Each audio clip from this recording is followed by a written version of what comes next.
बैलगाड्या शर्यतीच्या परंपरा वेगळ्या आहेत.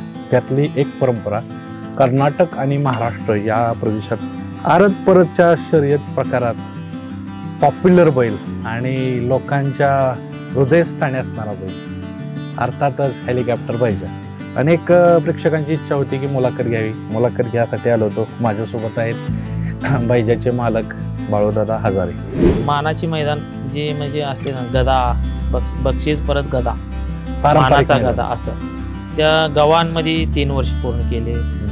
परत इथं करोलीला 3 वर्ष पूर्ण केले, कुटखोळीमध्ये 3 वर्ष पूर्ण केले, घेरडीला 3 वर्ष पूर्ण केले. पहिला सुरुवातीला त्यांनी ट्रॅक्टर ठेवलेला, ते पण आम्हीच घेतलं. परत दुसऱ्या वर्षी थार ठेवली, ते पण आम्हीच घेतली. म्हणजे जिथं जिथं म्हणजे जी सुरुवात त्याने केली ती आतापर्यंत म्हणजे 4 वर्षात त्यानं बऱ्यापैकी 150 मैदान झाले असते सगळे टोटल जर मैदान झाले 4 वर्षामध्ये. साधारण आपण म्हणू की 1 कोटीच्या घरात झाले असतील बक्षीस कॅश. कोटीपेक्षा जास्त झाले. जास्ती फाटी म्हटलं तर हरण्याबरोबर 1 वर्ष दोन्हीची गाडी पडली. 1 वर्ष. बर.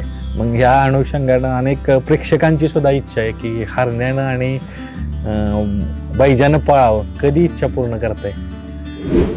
ह्यात म्हणजे बैलगाडी शर्यतीमध्ये काय ही गोष्ट फायद्यासाठी नाही. बाकीचे व्यवसाय ही फायद्यासाठी करतो, राजकारण बी आता फायद्यासाठी चालू आहे. पण बैलगाडी शर्यती म्हणजे असा विषय आहे की ह्यात जे शेतकरी मग जास्त आहे ह्या बैलगाडी शर्यती. आणि तो म्हणजे अशी दुस्ती आहे की स्वार्थ नाही त्या दुस्ती, प्रामाणिकपणाने आणि एकामेकावर प्रेम करणार. जरी एकामेकाचं काय भांडण झालं तरी पण त्याला 10 जण त्याला फोन करणार, ह्याला फोन करणार, ती बाबा मिटवा तुम्ही आणि एक राहूया सगळे. ते मोठा असेल तर त्याच्या घरात. अशा विचाराची माणसं आहेत. ज्याचा बैल पळतोय त्याला किंमत मिळणार, जो चांगला माणूस जो प्रामाणिक आहे त्याला किंमत मिळणार. जुन्या लोकांचा विचार हेच असते की बैल पळतोय म्हणून लय ताठपणा वागू नका किंवा कुणाकडनं असं पैसे घेऊन बैल झुपायला देऊ नका. आज आपला बैल पळतोय, उद्या त्यांचा पळणार आहे. काय असेल ते सरळ मार्गानं जो राऊंडात राहतोय तो ह्या राऊंडात टिकणार. बैलगाडी क्षेत्रात वाक्य आहे ना फेमस की अनोळखी व्यक्तींची जिवलग मैत्री करून देणारा खेळ म्हणजे बैलगाडी. बरोबर. आज ह्या बैलांना आमची एवढी दुस्ती करून दिल्या की अख्खा कर्नाटक महाराष्ट्रात माझ्यासारख्या माणसाला कोण ओळखलं नसतं. पण या बैलामुळे कुठेही जाऊ दे तिथं माणसं ओळखणार आणि प्रत्येक गावात ओळख निघणार. नाही होते की असं बऱ्याच वेळा होते. आता ही बैजा प्रेमी म्हणा, हरण्याप्रेमी यांच्यासारखं काय तर चालू असते. काय ज्याच्या त्याला जो बैल आवडते ती त्याची प्रेमी झालेली असते. पण आमचं म्हणणं काय असते, एकाच पाठी मागं परत झालं तर लय काय असं हे करू नका. बैल आपला चांगला आहे, त्यांचा पण तो बैल चांगला आहे, गाडी पळत असते. पण आता म्हणतात की हे क्षेत्र बैलगाडा क्षेत्र ही ठराविक लोक म्हणजे धनाढ्य लोकांनी हायजॅक केलेलं आहे. मोठी लोक आले त्यात, शेतकऱ्यांचं नाही राहिलं. काय सांगाल?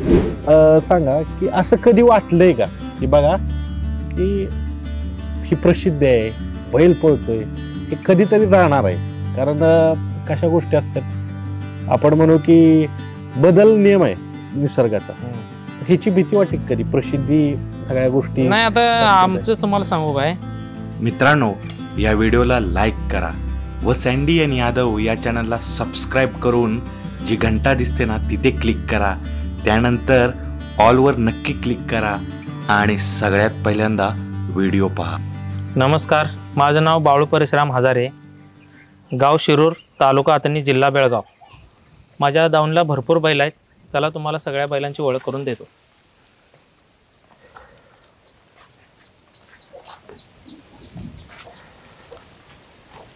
सर, हे आपला सुरुवातीचा बैल शिल्या नाव ह्याचं. शिल्या? त्याच्यापासून सुरुवात झाली आपली. होय. हा. कुठली खरेदी आहे ही? तर पांडेगाव मधलाच आहे बैल. बर.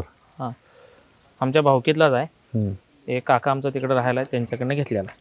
त्याच्यानंतर ह्यो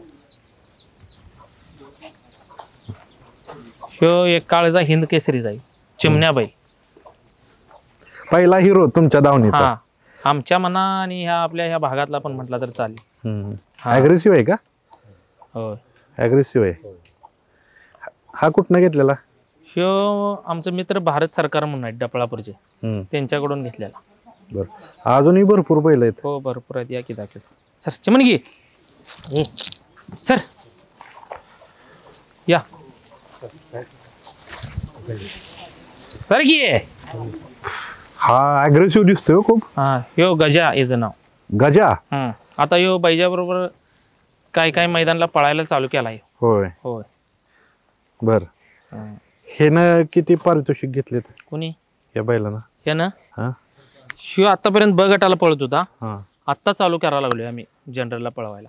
बर बर आता इथून पुढं चालू होणार. बर. अजूनही पुढे बैल दिसतात.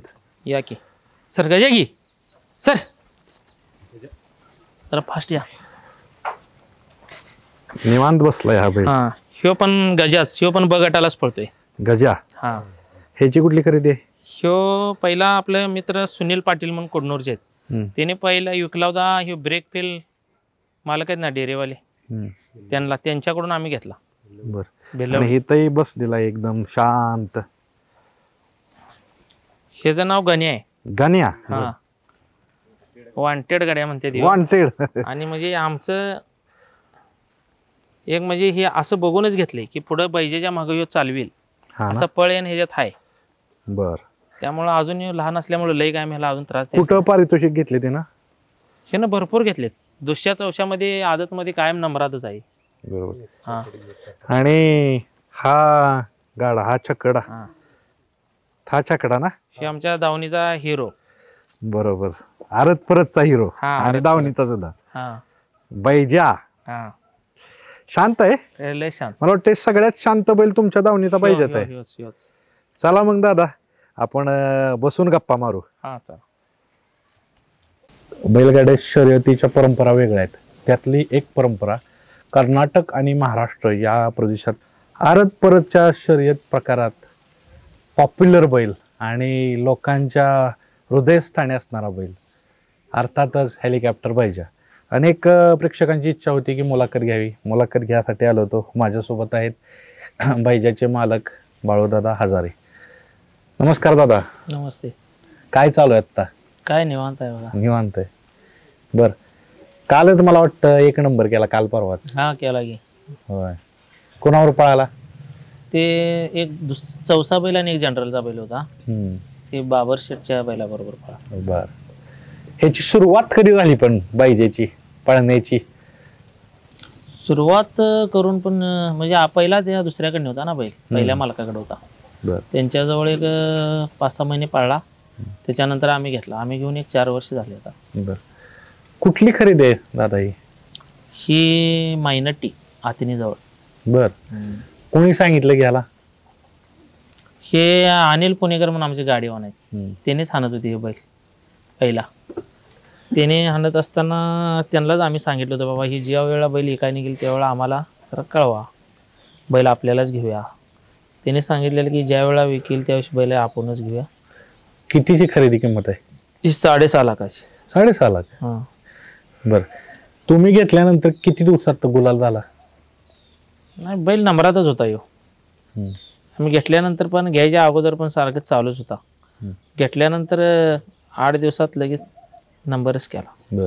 तिथनं सिलसिला चालू आहे कालपर्यंत सिलसिला. हो. आता ह्या पूर्ण सिलसिल्यात कुठली कुठली अशी ठळक मैदान आहेत की तुमच्या लक्षात आहेत की इथं त्याचा विक्रम आहेत असं कुठली मैदान आहेत? ठळक मैदान म्हणजे आता बऱ्यापैकी गावातनी यात्रेचं मैदान असते वर्षातून एकदा. तिथं 3-3 वर्ष त्यानं पूर्ण केले. 3-3 वर्ष? हा. कुठल्या ठिकाणी 3-3 वर्ष? मानाची मैदान जे म्हणजे असते ना गदा बक्षीस परत गदा पारंपरिक मानाचा मैदान. गदा असं त्या गावांमध्ये 3 वर्ष पूर्ण केले. परत इथं करोलीला 3 वर्ष पूर्ण केले. कुटकोळीमध्ये 3 वर्ष पूर्ण केले.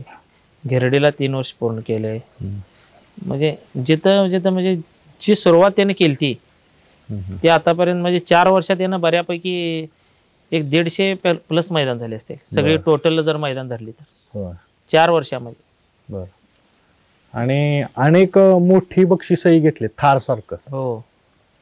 मोठे मैदान मग तसे देशिंगला चंद्रदादाने काढले होते.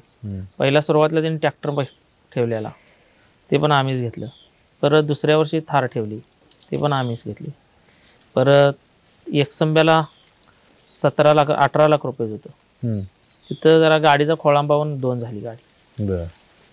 परत इथं बेनाडी 5 लाख रुपये होतं, ते आम्हीच घेतलं.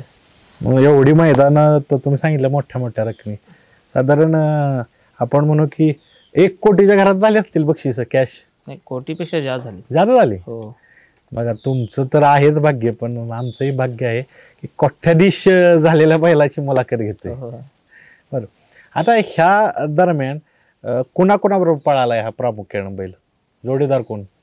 तशी बऱ्यापैकी आता जनरलला जे बैल पाहिजेत हम्म, त्या चांगल्या चांगल्या सगळ्या बरोबर बैलाबरोबर पळाय देऊ. हम्म. सर्वाधिक जोड कुठल्या बैलाबरोबर झाली त्याची? जास्ती फाटी. हा, जास्ती फाटी म्हटलं तर हरण्याबरोबर 1 वर्ष दोन्हीची गाडी पडली. 1 वर्ष. हो.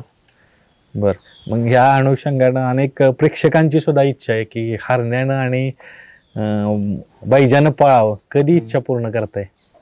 काय पळूया, काय वेळ तरी आहे पाहिजे तशी. कारण 1 वर्ष पळाले तर मला वाटतं खूप त्यांचे असे विक्रम आहेत. हो हो, 1 वर्षात 1-2 वेळाच काय तर कोळंबा झाला असं.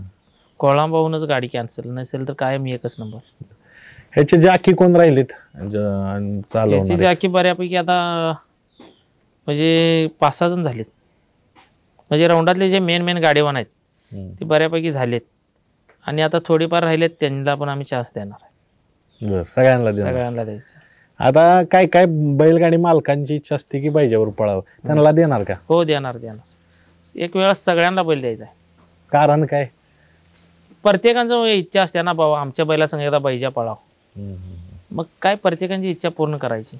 आपल्याजवळ बैल आहे, देवान दिलंय, त्यामुळे कोणाला नाराज करायचं नाही. वेळेनुसार सगळ्यांना बैल द्यायचा एक वेळा. चांगला एक तुमची मानसिकता आहे की सगळ्यांना बैल देता. पण आता मला सांगा, बैजाचं करिअर पाहिलं तर करिअर मध्ये सगळ्यात महत्वाचा घटक आहे त्याचं सातत्य असणे. मग एक मेहनत असते, विशेषतः सांभाळ. तर सांभाळ कसा केला जातो? आता ह्यो बैल चांगला पळतोय, चांगलं नाव केलं आहे, त्यामुळं आमचं बऱ्यापैकी सगळ्यांचंच लक्ष या बैलावर असते. आमच्या घरातल्यांचं सगळ्यांचं. म्हणजे त्याची काय कंडिशन आहे, व्यवस्थित आहे का, खाल्लाय प्यालाय का, सकाळी दररोज मेहनत घ्यायच म्हणा, हे सगळं आम्ही दररोज त्याच्याकडे लक्ष देऊन मग काय असेल ते बाकीच काम. बरं, आता ह्या प्रवासादरम्यान म्हणजे कसं बैल कंटिन्यू नंबर घेतोय, 3-4 वर्ष झपाटून सोडलेलं आहे मैदान, आरतपरची मैदान. तर ह्या मैदानात तुमचं सगळ्यात आवडीचं मैदान कुठलं आणि मला भावलं असं कुठलं मैदान आहे? आवडीचं मैदान म्हटलं तर चंद्रदादा पाटलांचं. काय झालेलं तिथं? म्हणजे सुरुवात आम्ही बैलगाडी शर्यतीमध्ये आल्यानंतर मोठं मैदान आम्ही तेच बघितलं पाहिजे. ट्रॅक्टर मैदान म्हणजे असं आम्हाला 1 महिना झोप लागली नव्हती. काय होईल आणि काय होईल असं आम्हाला दररोज वाटत होतं की ट्रॅक्टर काही करून आपल्याला मिळलं पाहिजे, आपला बैल पळला पाहिजे. आणि ते आम्ही कष्ट केलेलं आम्हाला फळ मिळालं. त्या चंद्रहार दादांनी छकडी शर्यती पहिल्यांदा थार ठेवलेली नाही, तिकडे ठेवलेली ती. हा, थार. आणि इकडेही पहिल्यांदा ना?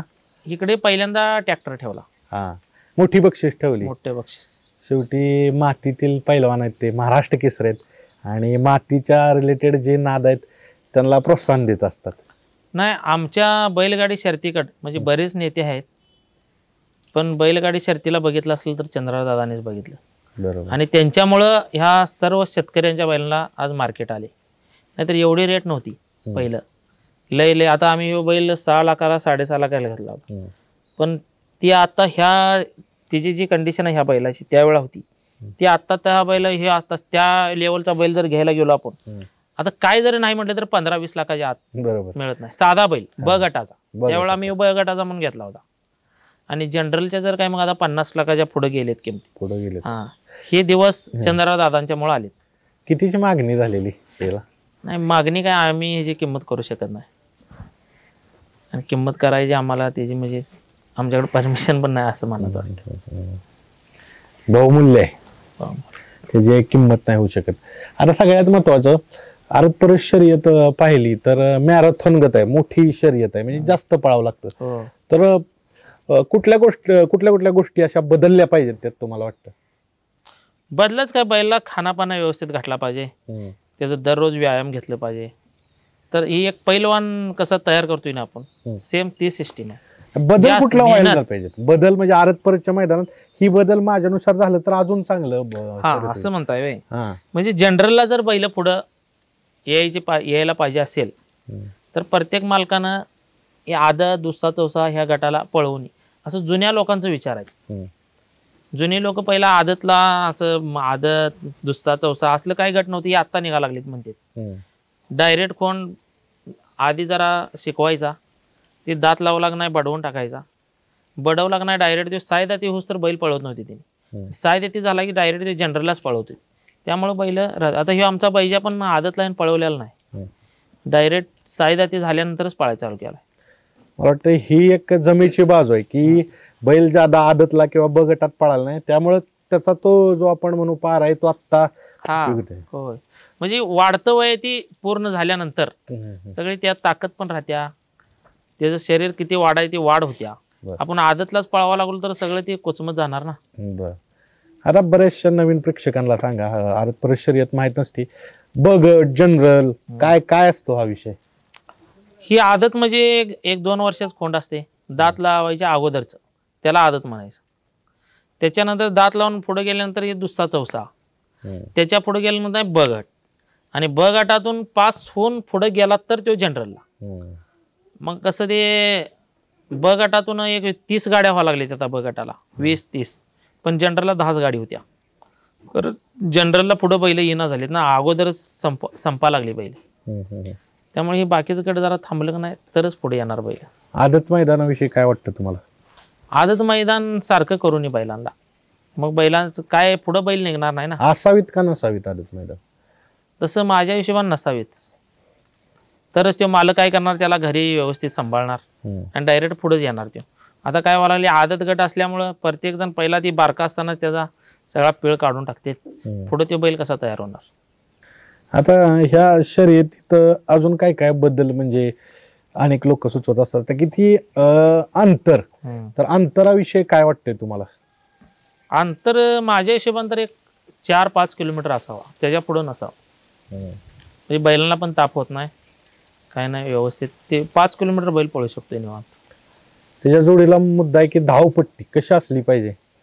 धावपट्टी अशी मऊ रानातली पाहिजे, दगड कड किंवा खड्ड असं काय नसायला पाहिजे. सपई रान असलं तर त्याला पळायला म्हणजे काय पायाला मार लागला, एकदा मार लागला तर बैल 4-4 महिने थांबते, ती नुकसान त्या मालकाचं आहे, तर त्या बैलाला पण दुखापत आहे. आता बैजासारखा बैल असली की प्रसिद्धी जादा, त्याचे चाहते जादा, तर प्रेक्षकांची काय जबाबदारी पाहिजे किंवा चाहत्यांची बैलगाडा बघताना काय जबाबदारी असली पाहिजे? काय जबाबदारी काय नाही, माझे प्रेक्षकांना फक्त बघायचं काम करावं. बैल काय कोणी साईडनं पळला बुजवला म्हणून ते लय पळते असं काय नसते. त्याच्या अंगात पळ असला तर ते पळतच असतोय, पण काय प्रेक्षक मध्ये आडवं येते पडते, त्यांची पण हानिकारक त्यांना पण आहे, ते दुखापत होणार, काय एखाद्याला लागणार, ते बैल गाडीवाल्यांचा पण खोळंबा होणार. त्यामुळे प्रेक्षकांना फक्त साईडला उभारून बघितलं तर त्या बैलांना पळायला पण चांगलं. आता तुम्ही सांगताय, पण त्याच्या जोडीला अजून एक प्रश्न, आणि ही चर्चा चालू आहे म्हणजे बैलगाड्याच्या शर्यत जे सगळं शर्यत प्रकार आहेत त्यात चर्चा चालू असते की लिंबू, त्याच्यानंतर देवऋषी, इंजेक्शन, तर काय आम्हाला तर तसलं काही चालत नाही, आणि आम्ही अजूनपर्यंत काही केलेलं पण नाही ते, आणि मला तर काही त्या गोष्टीवर विश्वास नाही. काय पण काय सांगाल, असे करतात किंवा अशी चर्चा तर चालू असते ना? नाही, ती काय पहिल्यापासूनच चर्चा चालू आहे ते, पण असं काय त्या गोष्टीवर लय विश्वास ठेवणं चुकीचं आहे. पहिलंच पळायला पाहिजे, पळणारा बैल असेल तर ती काही असू दे, त्याला काही लागत नाही, तो नंबर करतच असतो. मित्रांनो, परतचा टॉपचा बैल बैजाचे मालक हे सांगतात, त्यामुळे आवर्जून ह्या गोष्टी अधोरेखित होतात की असं काय नसतं. आणि शेवटी वैयक्तिक भाग आहे, मी आवर्जून हा प्रश्न का विचारतो, कारण टॉपचे मालक काय कसे बघतात हे कळलं असेल. आता बैजाचं जर करिअर पाहिलं तर सगळ्यात मोठा वाटा असतो की तुमच्या टीमचा, तर किती लोकांची टीम आहे तुमची? तसं दररोज इथं काम करणारे म्हटलं तर माझा भाऊ एक आहे दिलीप हजारे म्हणून, तो एक असतोय, आणि एक ती नामदेव पांढरे म्हणून एक असतोय, कधी तो असतोय, कधी योगेश पाटील म्हणून असते, असं एक 2-3 जण आहेत. आणि परत आम्ही पण सकाळी दररोज बघतोय ना सगळं बघून मग काय असेल ते आपलं, बाकीच मग दिवसभर ते बघते तिथे. आता बैजाचं आपण करिअर पाहिलं, पण तुमचं इंटरेस्टिंग करिअर राहिलेलं आहे, नक्की बाळू दादा हजारे करतात काय, व्यवसाय काय आहे? व्यवसाय आमचा सुरुवातीचा शेती, त्याच्यानंतर मग आमचं दुधाचे टँकर आहे, चिलिंग प्लांट आहे, परत मी गावात सरपंच आहे. बर, सरपंच पुन्हा म्हणजे राजकारणाचा हिस्सा, व्यावसायिक आहात. तर आता बैजाचं मालक म्हणून काय राजकारणात होतो का फायदा? नाही, राजकारणात काय फायदा होणार आहे? काय नाही. पॉप्युलरिटी असते का नाही? काय नाही, राजकारणात ह्या बैलाचा काय फायदा नाही. नाही का? कसं बघताय तिन्ही क्षेत्र? काय एक सांगाल एक गोष्ट की ही गोष्ट एकरूप आहे या तिन्हीची, म्हणजे व्यवसाय असेल किंवा राजकारण असेल किंवा बैलगाडा, काय सांगाल? ह्यात म्हणजे बैलगाडी शर्यतीमध्ये काय ही गोष्ट फायद्यासाठी नाही. बाकीचे व्यवसाय ही फायद्यासाठी करतो, राजकारण बी आता फायद्यासाठी चालू आहे. पण बैलगाडी शर्यती म्हणजे असा विषय आहे की ह्यात जे शेतकरी मग जास्त आहे ह्या बैलगाडी शर्यतीमध्ये. आणि तो म्हणजे अशी दुस्ती आहे की स्वार्थ नाही त्या दुस्तीत, प्रामाणिकपणाले आणि एकामेकावर प्रेम करणारले. जरी एकामेकाचं काय भांडण झालं तरी पण त्याला 10 जण त्याला फोन करणार, ह्याला फोन करणार, ती बाबा मिटवा तुम्ही आणि एक राहूया सगळे. ह्या विचाराचे लोक आहेत त्या शर्यतीमध्ये की मी मोठा तू मोठा. म्हणजे मला तर काय दिसत नाही. ती ही सगळं मला आवडले म्हणताना मी जास्त लक्ष या बैलगाडी शर्यतीकडे. आणि बैलगाडी क्षेत्रात वाक्य आहे ना फेमस की अनोळखी व्यक्तींची जिवलग मैत्री करून देणारा खेळ म्हणजे बैलगाडी शर्यत. बरोबर. आज ह्या बैलांना आमची एवढी दुस्ती करून दिल्या की अख्खा कर्नाटक महाराष्ट्रात माझ्यासारख्या माणसाला कोण ओळखलं नसतं. पण या बैलामुळे कुठेही जाऊ दे तिथं माणसं ओळखणार आणि प्रत्येक गावात ओळख निघणार. व्यवसाय किंवा राजकारणात फक्त मर्यादित त्या राहिलं असतं. पण इथून आता मुंबई अलिबाग जावा, इकडे कर्नाटकात कुठेही जावा, प्रत्येक गावात आमचा माणूस दिसणार, बैलगाडी शर्यतीतला माणूस. आणि ह्या शर्यतीचा माणूस असा आहे की एक आपला माणूस या गावात आल्यामुळे तर आपुलकीन जाणार, त्याची भेट घेणार, चहा पाणी करणार. म्हणजे ती आपुलकी जास्त आहे त्या बैलगाडी शर्यत. शेतकरी वर्ग ज्यादा असल्यामुळं आपुलकी ज्यादा आहे. म्हणून ते वाक्य आहे ना की असा एकमेव श्रीमंत माणूस असतो की आपली सगळी संपत्ती निसर्गाच्या जीवावर बाहेर ठेवतो आणि स्वतः आनंदाने झोपून जातो, असा म्हणजे शेतकरी. आणि ते शेतकऱ्याचाच खेळ आहे हो. सुरुवात शेतकऱ्याचाच आहे. शेतकऱ्यापासूनच ही बैल तयार होते. मग तिथून कोण सावकार असेल त्यानं बैल घेतले असतील, पण सुरुवात तयार व्हायचं कारण ही शेतकऱ्यापासूनच तयार होते. पण आता म्हणतात की हे क्षेत्र बैलगाडा क्षेत्र ही ठराविक लोक म्हणजे धनाढ्य लोकांनी हायजॅक केलेलं आहे. मोठी लोक आले त्यात, शेतकऱ्यांचं नाही राहिलं. काय सांगाल? नाही नाही नाही नाही, असं काय नाही. पैसे आहेत म्हणून तो काही करू शकतो या राऊंडात, तो नंबर करू शकतो, हे खोटा आहे. बैल ज्याला लागतोय तोच मोठा. बैल लागला पाहिजे चांगला. तो शेतकऱ्या गरिबांना पण लागतो, सावकारांना पण लागतो, पण बैलच लागायला लागतोय. हे लय मोठे पैसे त्याकडे आहेत, लय बक्कळ पैसे म्हणून तो ह्या राऊंडात मोठा आहे हे नाही. आणि ह्या राऊंडात कसं आहे सांगू का तुम्हाला, ह्यो शेतकरी माणूस आहे, तो मोठा आहे म्हणून त्याला किंमत द्यायचं त्यातली नाहीत माणसं यात. ते मोठा असेल तर त्याच्या घरात, अशा विचाराची माणसं आहेत. ज्याचा बैल पळतोय त्याला किंमत मिळणार, जो चांगला माणूस जो प्रामाणिक आहे त्याला किंमत मिळणार.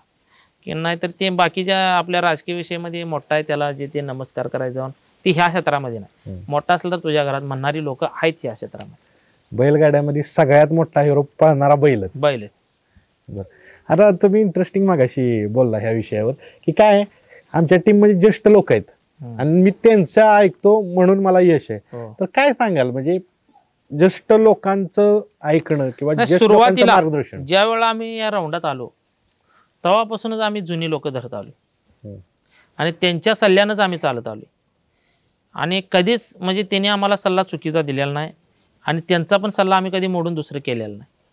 त्यामुळे त्यांच्या सल्ल्यानं आजपर्यंत ही जी स्टेप आली आहे आम्ही त्यांच्या जुन्या लोकांच्या सल्ल्यानंच आलो.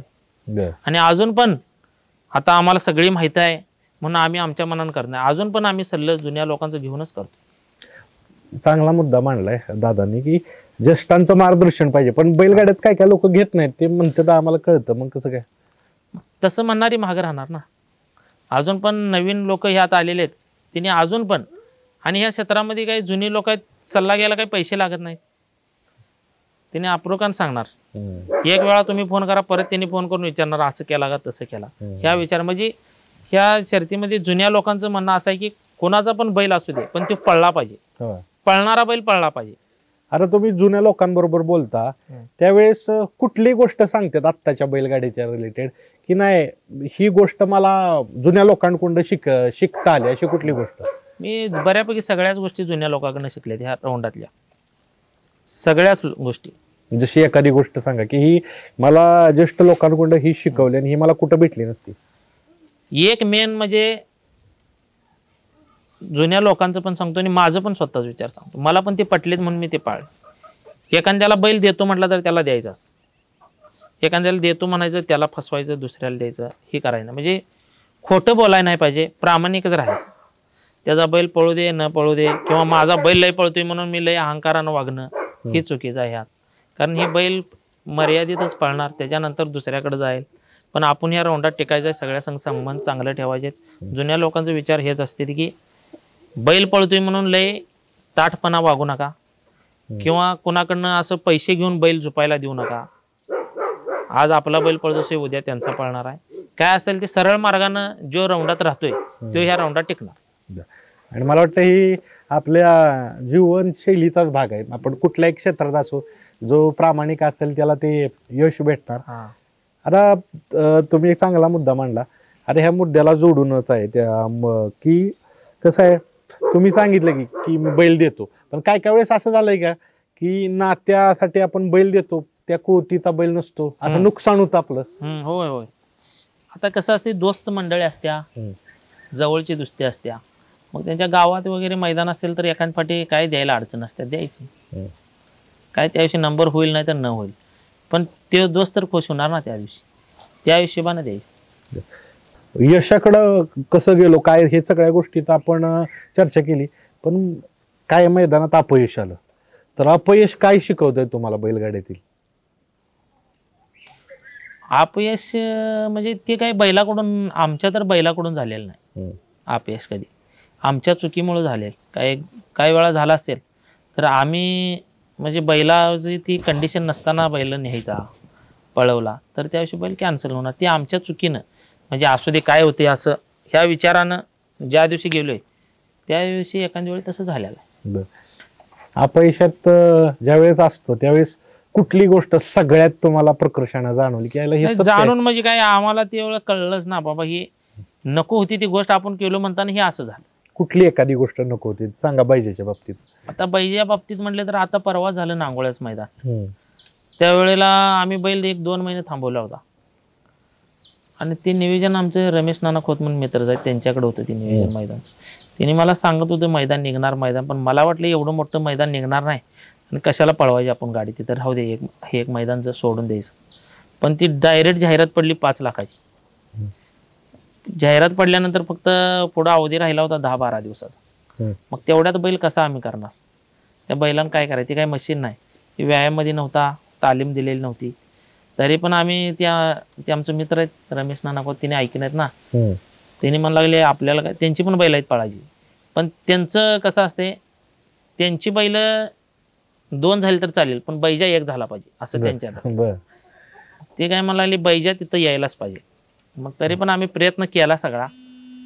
तसंच बैल त्यात ते श्रावण सोमवार एक होता, श्रावण सोमवार बैल शक्यतो कोण पळवत नाहीत, पण ते मैदान जे काढले होते गिड्ड्याबा म्हणून आहे त्याने ते सगळं होम मी सगळं ते ब्राह्मण बोलवून सगळं विधी केल्या होत्या, म्हणजे कुणाला काही त्रास होऊ नये यासाठी.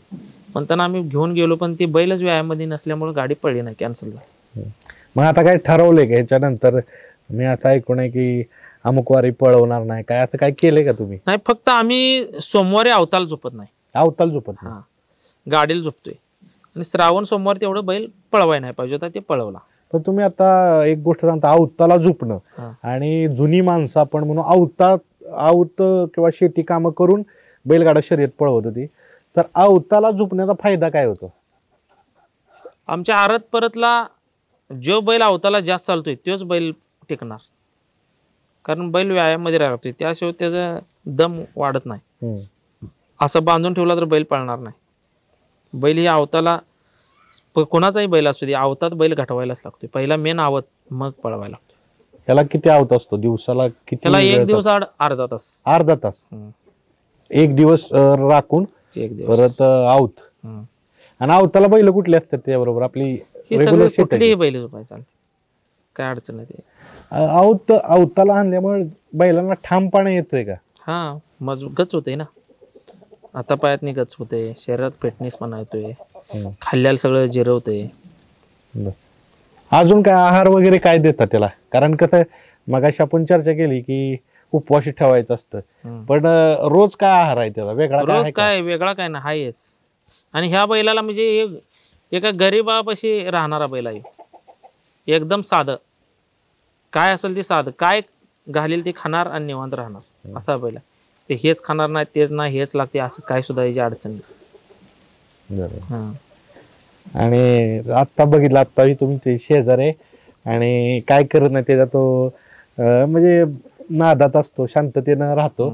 पण बघा म्हणजे आश्चर्य बघा, यांचा दूध प्लॅन्ट आहे पण पैसा नाही दूध पित.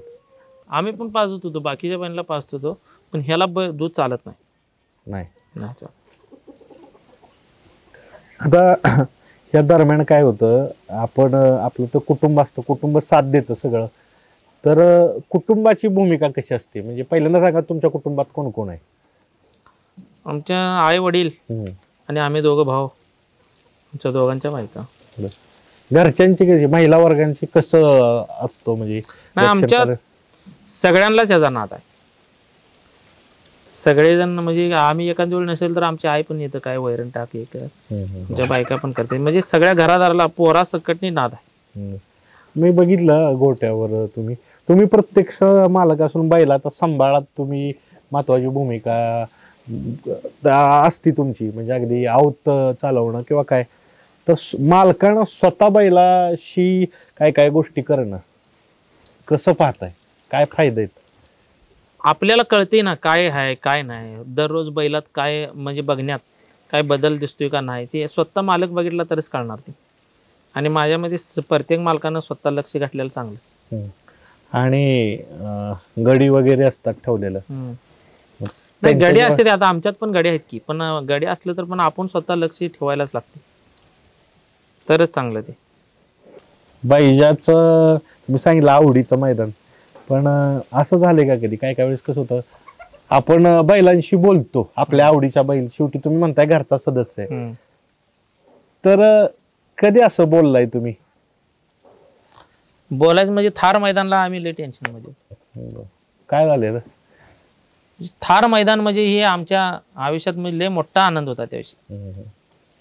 बाकीचा विषय वेगळा, पण एवढ्या 3-4 लाख पब्लिक मधनं ही थार गाडी घरला घेऊन यायचं, ते पण ह्याच्या जेवावर किंवा पळला तर मिळणार होती. मग ते आम्ही 1 महिना धडपडत होतो, की झोप लागत नव्हती 1 महिना. आम्ही दररोज बैजाला हेच सांगत होतो, काही पण कर बाबा, पण एवढा दिवस व्यवस्थित पळ आणि गाडी मिळू दे आपल्याला. ऐकलं ते? ऐकलं. एक वेगळे नातेसंबंध तुमच्या बैजाबरोबर आहेत, पण मला सांगा की असं कधी वाटलंय का की बघा की ही प्रसिद्ध आहे, बैल पळतोय, हे कधीतरी जाणार आहे, कारण कशा गोष्टी असतात, आपण म्हणू की बदल नियम आहे निसर्गाचा, तर ह्याची भीती वाटते कधी? प्रसिद्धी सगळ्या गोष्टी नाही, आता आमचं तुम्हाला सांगू काय, आमच्या अपेक्षेपेक्षा जास्त आहे ना आम्हाला सगळं करून दिले. म्हणजे कुठं पोचवायचं तिथवर आम्हाला पोचवले. एखाद्या खासदार आमदारला ओळखत नसतेली एवढं आम्हाला सगळी लोक जोडून दिले यानं. त्यामुळे आता काय पडला तरी पण आम्हाला आनंद आहे, आणि नाही असा बसून राहिला तर पण आनंद आहे. पुढचं कसं नियोजन असणार आहे आता बैजाचं? पुढं काय आता, आणि मैदान निघेल तर करायच की अजून, तसं त्याच्या ह्या हिशोबानं बघितलं तर अजून 2-3 वर्ष पळू शकतोय. 2-3 वर्ष पळू शकतो. आता नियोजन कसं असणार पळण्याचं? नवीन बैलाचे करणार कशा पद्धतीनं? नाही करायच की, आता कसं बारकी मैदान असेल तर कोणाकोणाला बैल द्यायचे त्यांना द्यायचे, त्यांच्या घाती काढून घ्यायचं. लय मोठं मैदान निघालं तर त्यावेळेला जरा विचार करून पैर करायला लागते. बैलाला किती दिवसातून पळवावं तुमच्या मतानुसार? माझ्या हिशोबाने 10 दिवसाला मैदान हवं. 10 दिवसाला म्हणजे बैल व्यवस्थित राहतोय, त्याला कट्टाळ येणार नाही कुठला, काय व्यवस्थित फ्रेश मध्ये बैल पळायला झालं तर प्रत्येक 10 दिवसाला मैदान केलं तर काय अडचण येत नाही. आता तुम्ही मगाशी सांगितले की राजकारणात किंवा व्यवसायात ह्याच्यापेक्षा मला बैलगाड्यानं ओळख दिली. अजून कुठला बदल केला की मी समजा राजकारणात असतो, व्यावसायिक असतो, पण मला बैलगाड्यातील ही गोष्ट आवर्जून शिकता आली, अशी कुठली बैलगाड्यातील गोष्ट आहे? शिकता येण्यापेक्षा का नाही म्हणजे माणसातनी कसं राहायचं आणि हे प्रेम काय आहे माणसाने दावायचं असते या शर्तीवाल्याने दाखवून दिलं कसं म्हणजे काय आहे यात. हे राजकारणात विषय वेगळा आहे तो वेगळा आहे. ते काय एकामेकाला फसवायचं आणि हे करायचं तेच चालू असते. मोठं कोणीकडनं तर मोठं व्हायचं हे त्यात असते. पण ह्या तसं नाही. आता हे आमच्या बैजाचे एवढे फॅन्स आहेत काय त्यांना बक्षीस मिळत नाही. 1 रुपया काय त्यांनी घेऊन जात नाहीत आमच्याकडनं कधी काय त्यांना काय दुसरा कुठला फायदा नाही. पण ह्या बैजासाठी कुठनं राधानगरी कुठनं कर्नाटक कुठनं महाराष्ट्र कुठंही मैदान असू दे एक पोरं अशी आहेत की ती सगळं कामधंदा सोडणार पण त्या मैदानाला येणार पदरचा खर्च करून. म्हणजे हे काय हे कशाच आहे. एखाद्या आमदारनं कुठे तर सभा मंत्री येऊ दे बघा बोलवलं तर येणार नाही. पण हे बिना बोलवता येणं हे एवढं प्रेम दावणं ह्यापेक्षा काय पाहिजे. हीच कामाई आहे. हा मी म्हंटल मगाशी की करोडपती आहे पण त्याच्यापेक्षा जे प्रेक्षकांच्या मनात गेलाय हा ते खूप मोठी त्याची संपत्ती आहे. आता दादा तुम्ही सांगितलं आता की प्रेक्षक एवढं प्रेम करता बैजा प्रेमी तर अशा कुठल्या प्रतिक्रिया आहेत आणि अशा कुठल्या एखादा व्यक्ती भेटला की तुम्हाला खूप असं भारी वाटलं की बापरे एवढा आपला बैजा प्रसिद्ध असं कुठलं झालंय का एखादा प्रसंग. कुठलं नाही कायमच असं आहे. तर एक लक्षात राहिलेली हं? एक लक्षात राहिलेली प्रतिक्रिया नाही, लक्षात राहता ती एक्सएमपीला आमची गाडी जरा प्रॉब्लेम झाला त्यावेळेला पण म्हणजे जेवढी बैजा प्रेमी आहेत एवढं मनाला लावून घेतली तिने की म्हणजे असं मोठं दुःख काय तर त्यांना झाली असं दावा लागली ती सगळी.